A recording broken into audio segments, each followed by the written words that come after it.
छोटे बच्चे जितने खुश होते हैं, जितने खुश रहते हैं, हम क्यों नहीं हो पाते हैं। एक मासूम बच्चा होता है, जैसे 5 साल का कम उम्र का बच्चे होते हैं, देखते हैं मस्त खेलते रहता है, मस्त बिंदास रहता है, ना किसी का टेंशन ना किसी का प्रॉब्लम्स, वो बिंदास अपनी लाइफ जीते रहता है।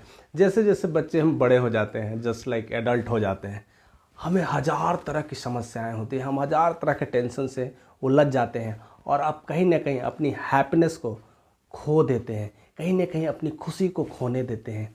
क्या आपने सोचा है इसके पीछे का सबसे बड़ा क्या कारण हो सकता है? जी हाँ दोस्तों, सिर्फ और सिर्फ एक ही कारण है। हम एडल्ट होते जाते हैं, या तो अपने पास्ट में देखते हैं या तो अपने फ्यूचर में फंसे रहते हैं, और इसके वजह से अपने प्रेजेंट मोमेंट को जीना कम कर देते हैं और हमारी समस्याएं बढ़ती चली जाती हैं। अगर देखा जाए दोस्तों, तो प्रॉब्लम्स इंसान के जन्म से लेकर के मरण तक, यानी मृत्यु तक की अवस्था में प्रॉब्लम समस्याएं होती रहती है। लेकिन असली खिलाड़ी तो वही है दोस्तों, जो इन सारी समस्याओं को साथ खेलता है, चीज़ों को समझता है और चीज़ों से निकलने की कोशिश करता है। अदरवाइज समस्या हर किसी के पास है, हर किसी के घर में पड़ी है, चाहे न चाहे वो किसी न किसी रूप से हो। किसी को फिनांस की वजह से समस्या है, किसी को रिलेशनशिप की वजह से समस्या है, किसी को पारिवारिक और भी समस्या हो सकती है, किसी का मानसिक समस्या हो सकती है, किसी को फिजिकली प्रॉब्लम्स होता है, किसी को मेंटली प्रॉब्लम्स होता है। प्रॉब्लम्स हमेशा रहती है दोस्तों।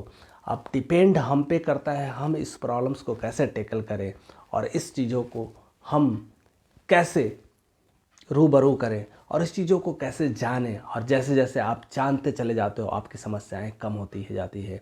नहीं तो आपकी प्रॉब्लम्स ऐसे ही बढ़ते चली जाती है। आदमी बिंदास होना कम कर देता है, अपनी ज़िंदगी जीना कम कर देता है, और कभी कभी तो उन्हें ये पता भी नहीं चलता है कि मैं किस लिए जी रहा हूँ, मैं कर क्या रहा हूँ, मेरा पर्पस क्या है, मेरा उद्देश्य क्या है, मेरे सपने क्या है, किस सपने के लिए जी रहा हूँ। क्या मैं फैमिली के लिए जी रहा हूँ कि फैमिली के लिए जी रहा हूँ, या फिर नेम फेम के लिए जी रहा हूँ। एक्चुअली मैं जीना किस लिए चाहता हूँ, वो पारिवारिक उलझनों में उलझ जाता है और अपनी हाईएस्ट जो पीक लेवल की गोल है उसमें उलझ जाता है। कभी परिवार उसे नहीं समझता है और वो परिवार को नहीं समझ पाता है। आपस में जो बॉन्डिंग्स होती है धीरे धीरे ब्रेक हो जाती है, और धीरे धीरे ब्रेक होने से आपस की समस्याएं और बढ़ती चली जाती है। दोस्तों, मैं यही कहना चाहता हूँ, जब हम बच्चे थे तो ये क्यों समस्या नहीं होती थी?